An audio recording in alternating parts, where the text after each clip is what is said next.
Assalamualaikum warahmatullahi wabarakatuh. Berjumpa kembali di channelnya Bu Ulfa. Halo anak-anak kelas 10, sehat semua kan? Nah, dalam keadaan yang seperti ini, Bu Ulfa masih tetap mengingatkan kalian, ingat pesan ibu, 3M plus 1. M yang pertama, memakai masker. M yang kedua, mencuci tangan menggunakan sabun dan air mengalir. M yang ketiga, menjaga jarak agar jangan sampai kalian berkerumun. Dan tambah satu lagi, selalu berolahraga dan tetap makan makanan yang bergizi. Oke, marilah kita buka pembelajaran kali ini dengan membaca basmalah. Bismillahirrahmanirrahim. Oke anak-anak, tujuan pembelajaran kita kali ini, setelah kalian mengikuti pembelajaran, diharapkan kalian mampu untuk menjelaskan proses hubungan sosial yang terjadi di dalam masyarakat. Proses hubungan sosial dibedakan menjadi dua. Ada hubungan sosial yang bersifat asosiatif dan ada yang bersifat disosiatif. Asosiatif artinya hubungan sosial ini mengarah pada bentuk penyatuan. Sedangkan yang bersifat disosiatif mengarah pada bentuk perpecahan. Adapun bentuk hubungan sosial yang asosiatif ada 4. Yang pertama ada kerjasama, akomodasi, asimilasi, dan akulturasi. Sedangkan bentuk hubungan sosial yang bersifat disosiatif ada 3. Ada kompetisi, kontravensi, dan konflik. Oke, marilah satu persatu kita bahas. Mulai dari hubungan sosial yang bersifat asosiatif. Yang pertama yaitu kerjasama atau kooperatif. Kerjasama artinya bekerja secara bersama-sama karena mempunyai kepentingan dan tujuan yang sama. Misal yang sering kali kalian lakukan, kerja bakti di lingkungan sekolah. Kalau di masyarakat modern, bentuk kerjasama dibedakan menjadi 4. Ada bargaining yang artinya perjanjian atau kerjasama mengenai pertukaran barang dan jasa. Misal, Bu Ulfa mau mengadakan resepsi pernikahan anaknya Bu Ulfa. Nah, Bu Ulfa bekerja sama dengan WO, disebut bargaining. Yang kedua, koalisi, yaitu penggabungan antara dua organisasi atau lebih yang mempunyai tujuan maupun visi dan misi yang sama. Contoh, di masa pemerintahan Presiden Jokowi, ada Koalisi Indonesia Hebat yang terdiri dari penggabungan atau koalisi antara PDIP, Nasdem, PKB, Hanura. Sedangkan koalisi partai oposisi, koalisi merah putih terdiri dari Gerindra, Golkar, PKS, PAN, P3. Kemudian ada bentuk kerjasama yang ketiga adalah joint venture. Joint venture adalah kerjasama dalam penyelesaian proyek-proyek tertentu. Misal, joint venture antara pemerintah Indonesia dengan Amerika Serikat dalam hal penambangan minyak di Cepu. Kemudian yang keempat ada kooptasi, yaitu penerimaan kebijakan dari pemimpin yang baru. Misal, kepala sekolah baru, maka kebijakan-kebijakan yang diambil kepala sekolah ini harus bersama-sama dilaksanakan oleh semua warga sekolah, termasuk ada tenaga pendidik, tenaga kependidikan, maupun siswa sebagai warga sekolah. Ini harus ada kerjasama masyarakat modern. Nah, sekarang bentuk asosiatif yang kedua yaitu akomodasi.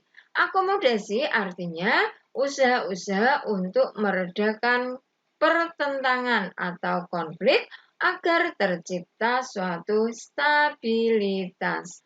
Tujuan akomodasi yang pertama adalah untuk mengurangi pertentangan akibat perbedaan paham.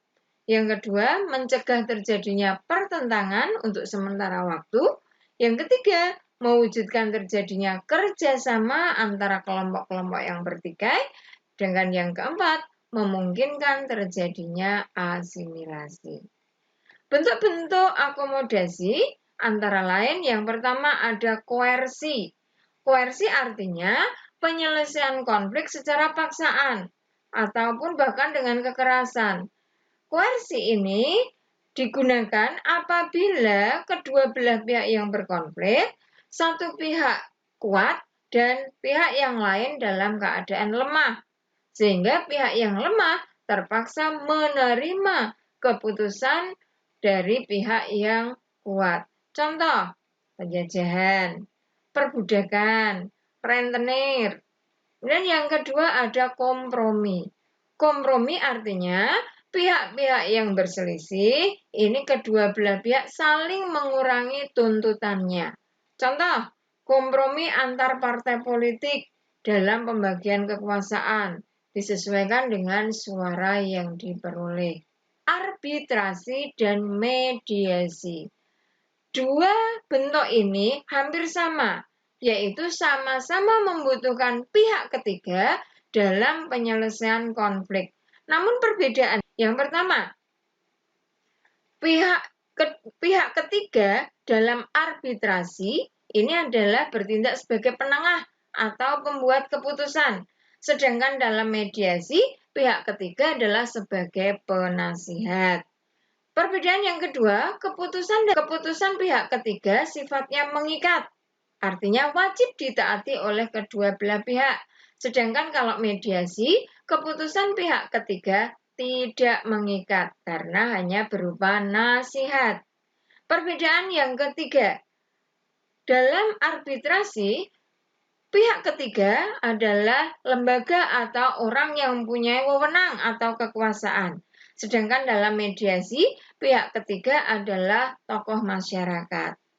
Contoh, dalam arbitrasi, apabila siswa bertengkar di sekolah, maka pihak ketiganya adalah guru BK atau kesiswaan, di mana guru BK atau kesiswaan adalah orang yang mempunyai wewenang di sekolah. Sehingga apa yang diputuskan oleh pihak ketiga ini wajib ditaati oleh kedua siswa yang bertikai. Sedangkan dalam mediasi, contohnya pertengkaran antar tetangga, pihak ketiganya adalah ketua RT atau mungkin ulama setempat.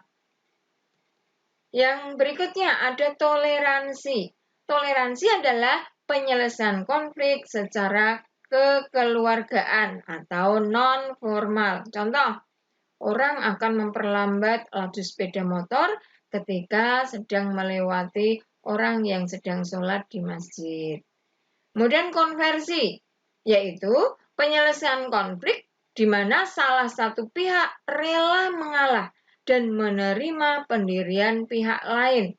Contoh, keluarga mempelai perempuan yang awalnya tidak merestui pernikahan anaknya, akhirnya mau merestuinya demi kebaikan anaknya. Berarti di sini kedua orang tua dari mempelai perempuan ini rela mengalah.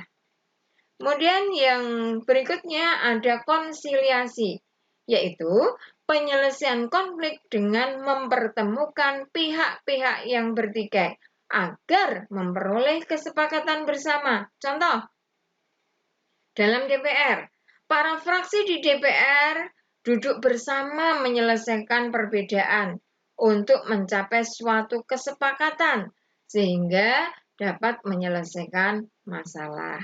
Kemudian yang berikutnya ada adjudikasi, yaitu penyelesaian konflik melalui pengadilan secara formal.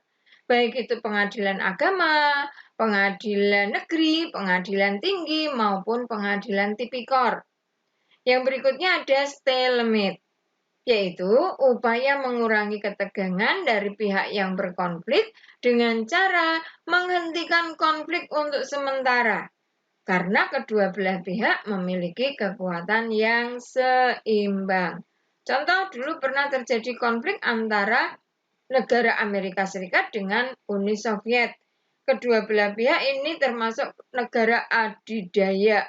Yang berikutnya ada gencatan senjata. Artinya, menangguhkan permusuhan dalam waktu tertentu, menghentikan permusuhan untuk sementara waktu, sambil mengupayakan penyelesaian yang baik dan tidak merugikan kedua belah pihak. Contoh, gencatan senjata antara negara Israel dengan otoritas Palestina yang terjadi pada tanggal 8 Februari tahun 2005. Yang berikutnya ada displacement, yaitu usaha mengakhiri konflik dengan mengalihkan pada objek yang sama.